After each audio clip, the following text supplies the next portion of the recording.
A rectifier is an electrical device that converts AC, alternating current, into DC, direct current. A half-wave rectifier uses only one half cycle of the AC waveform. A basic half-wave rectifier contains AC source, diode D, load resistance and inductance. During the positive half cycle, the diode becomes forward biased and conducts, and current flows through R and L.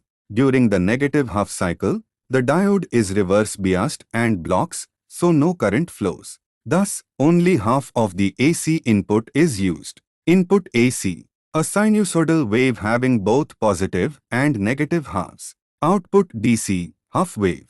Only the positive half cycles appear, negative halves are removed, output is 0.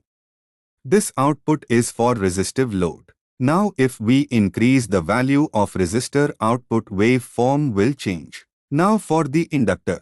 Diode is forward biased, means conducts. Inductor stores energy, current rises gradually, not instantly like resistive load.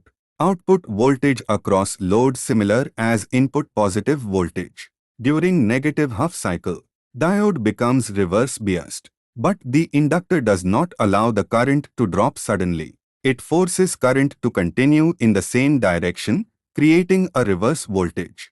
Thank you for watching.